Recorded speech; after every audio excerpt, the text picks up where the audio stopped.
So there we go. Three, two, one. Well, Mayor Mike, we don't always get in the same room anymore. I like this better because people can't see me. And you can play RoboCop. Exactly. So it's been a while since we've been here in the office for Mayor's Monday. Mm-hmm. WSAU.com.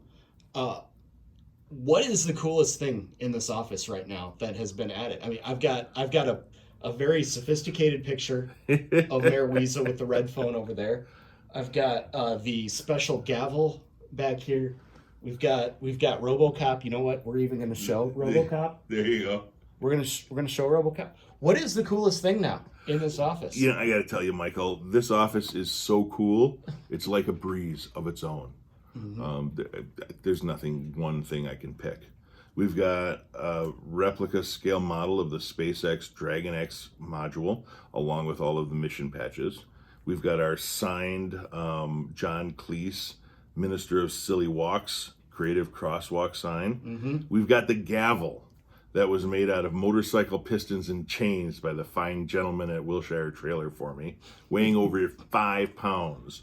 We've got point 125th anniversary for Stevens Point beer cans. We've got point bicentennial cans. We've got some other 125th merchandise, of course, all the cool things from our sister and partner cities. Exactly. The wonderful photograph that you talked about from John Hartman and his light painting project, plus all the secret things that I really don't even tell anybody about. And that would include a bag of Cheetos, which I just rated as you were That was responding to text thought my messages fingers were still orange.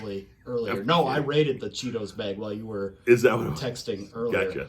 Gotcha. But yes, it certainly looks like your office. It's been your office for 8 years now. You're going to go on 12 years here. And again, because we don't get the chance to be in the same room together like this a lot.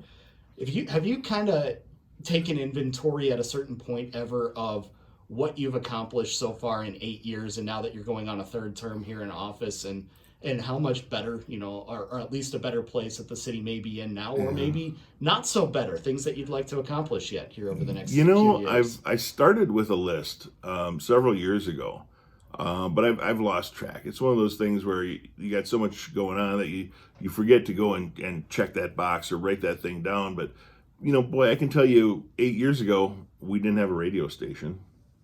And now we have a radio station to help better communicate with the public. We didn't do monthly interviews.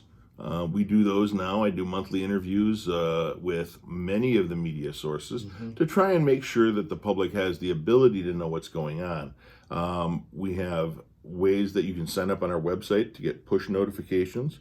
We've done more with interacting with the public, now making it ordinance, giving the public the right to speak on any actionable agenda item, something that hadn't been done before.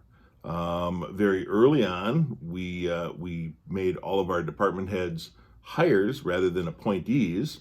The previous mayor before me and all of those previous to that used to appoint department heads, and every 2 years it could change. So we've offered some stability. We have embraced arts, culture, creativity, diversity, inclusiveness, and really all of those things have really changed the entire persona of the city. Just walking around seeing the garbage cans, or the fact that we have public art on our garbage and recycling trucks, the mural program that I'm not responsible for, but it certainly encouraged people to do this. And then most recently, the artistic lighting project. Oh, yeah. So we've got, Singing in the Rain and Fish On that are already installed. We're working on our third installment, which is a light pole playing a guitar, talking about all of the live music options that we have in Stevens Point. We're raising money for that, so if anybody's interested in contributing, certainly contact my office. I'd love to have a sponsor for that pole, and we're hoping to have that one installed by fall. Oh, wow. Now, when you're talking about live music, last year was the very first year that I ever got I'll call it a complaint, that there are too many live music options on Wednesday nights here in the city. Okay. Well, on Wednesday nights, and I'm probably forgetting some, but we've got the city band playing at the band shell. We've got Notes at Night, which is downtown in the public square, similar to your 400 block. Exactly.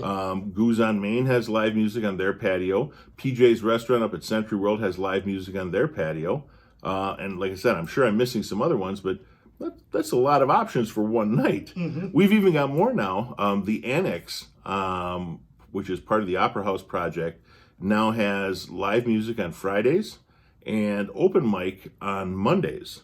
So they've got a whole lineup. If you go to their social media Facebook page or just stop in, it's the old Book World for those of you who remember, right next to the historic Opera House, which is being restored.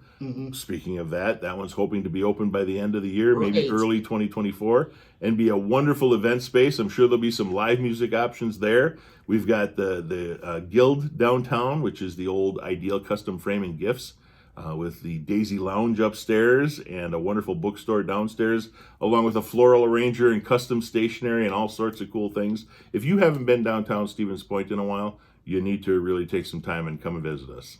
That was 5 minutes of just almost live music. And that didn't cover everything. And things that have changed in the last 8 years. Yeah, that's certainly a lot. And you talk about embracing all of these things and embracing the community of Stevens Point. Obviously, that's something that is a net positive for everybody, no matter what side of the aisle you're on, no matter if you live here or just commute here or just come here on the weekends, things like that. Any project like that is good for everybody. And I got to tell you, it shows. I mean, we can actually monetize that because we've been setting records for tourism for the last 4 or 5 years. We've had record-setting growth during the last 8 years, all of which have been at least above average, with the likely exception of 2023. We had a few other things going on and didn't devote as much attention as we should have, I think, to economic development. But boy, all of those numbers are looking really good, and it really, I think, attributes to the fact that we've created that welcoming and encouraging culture. And as far as 2023 goes, obviously you have one event that stands out above everything else. Dojinki, the Polish Harvest Festival? Besides that. Besides that. Oh, you mean that USGA golf tournament thingy? Yeah, the sports ball thing. The sports ball Remember, I know you haven't necessarily been able to crunch the numbers yet on that. I'm hearing that the calculator that you used to do that might actually be broken. Yeah, no, she actually took a different job with Skyward. That too, yes. But no, we don't have the numbers yet, but I can tell you that it's a hodgepodge, right? Some businesses say they did well. Some businesses said they didn't do good at all. But I can tell you that everyone that was here for the tournament that I talked to, and anybody that I talked to who also talked to other people about the tournament, it was spectacular. There is no doubt in anyone's mind we're going to be receiving another major golf event in the coming years. The course was spectacular. Century World was spectacular. ProLinks, the organizers, did a wonderful job, and I attribute it really all to the planning that went on with all the city staff, county staff. The state patrol was involved. Just tons of people that really pulled together to organize the event very well, and because of that, it was a huge success. Yeah, indeed. I know, like you said, we've heard stories of some businesses that maybe saw a decline because people didn't want to come out. People didn't think thought they might be fighting crowds or things like that. You had other businesses that did well because of Riverfront Rendezvous. So I still think, as always, feel free to correct me if I'm wrong, but that weekend is probably going to end up being a net positive for the city. It absolutely will be a positive for the city, and it may not have been one of those immediate things, but I can guarantee you that those residual effects, the people that are going to be coming back here, the people that are going to be talking about what a wonderful time they had in Stevens Point, all of those things are positives that you can't really put a dollar value on. So the numbers aren't in yet. I can't say whether overall it was financially successful or financially burdensome to some, but it was our first event of that kind. I think some people may have over prepared or had misconceptions about how busy things were going to be here in the city. But it's a live and learn, right? We will take the information that we gleaned from the tournament, and we will use that when we have another major event, and every one of these from going forward is going to be a little bit better. any way you can spill the beans yet on what that is? Is it a U.S. Men's Open? Is I don't it a know. U.S. Women's Open? No, Is it a junior championship again? I really don't know. I mean, for all I know, it could be the Bill Murray Caddyshack Invitational. I don't know. Is that a thing? We'll make it a thing. We'll get We will make Happy it a thing. Gilmore to show up. And, Indeed. And who's the guy that eats whatever for breakfast? We are, and then we also have to get Kevin Costner's character from Tin Oh, Cup, sure. maybe. Sure. Tin Cup. As well. And there we go. What about Bagger Vance? Oh yeah, Will Smith. We could keep going with golf. Going. I've learned a lot. I have become more in tune with my inner sports ball person because of major events that we've had here. Yeah, no doubt about it. I mean, whether it's hosting the NCAA Division 2 or Division 3, excuse me, Frozen 4 on a moment's notice, like you've done before. Now this, where you've had a few years to prepare for. And don't forget the Collegiate Bassmasters Championship that was held in Stevens Point. Yeah. And the Junior Girls Championship golf tournament that was held here in Stevens Point a few years ago. And let's not forget about the world's largest trivia contest, which is held here annually every year. That is true. Yeah. Annually and every year. We got that from the Department of Redundancy Department. Indeed. They're the ones that are right next door. Yes. Right next door, just down the hall. So one more thing then before we let you go business of the city wise. As far as you got a big park project coming up here. Tell us about this, about how you're wanting to maybe make the city a little more green. So we've been doing that arguably since before I was mayor, but we've really taken that philosophy on and ran with it, putting up at the time the largest solar array in central Wisconsin on our public utilities garage, repurposing some of the heat that we burn off from the methane from our wastewater facility and using a biogas generator to generate 98% of the electricity the facility used, taking some additional residual gas and using it to dry our biosolids. We've been really doing some innovative things. Maybe not as much as some people would like, but we're getting there. We've got our first hybrid police vehicle. We've got the first public charging stations for EVs that are free and open to the public that the city installed thanks to the help of the Tesla users group or owners group from Wisconsin. And now what we're doing is we've got a generous donation to put up the final touches on our Emerson Park, which is going to be a general purpose building or lodge. We're also applying for a grant to put solar panels on that building, basically taking it off the grid. There's nothing more exciting than being able to not have to pay a utility bill. Oh, yeah. And you're doing wonderful things for the planet, too, reducing our carbon footprint and making sure that we're protecting the planet and being good stewards of the planet, the one and only planet, by the way, that we have. So that's going to be coming up. So look for that. I don't think it's going to get started quite this year, but maybe. Definitely by next summer, though, we'll have a nice pavilion there with another nice solar array. And then for buildings like that they may not be used all the time. They may only be used on the weekends. Is there a chance you're going to be selling that energy then back to WPS? Very likely. It's not being used? Very likely. Taking green energy and supplementing the energy that WPS already has. And just all around good things, right? Have you ever actually, again, speaking of crunching the numbers, have you ever actually gone and figured out how much that puts back in the taxpayer pockets on a yearly basis? So we've done some calculations in regards to how much our utility bills drop for certain things.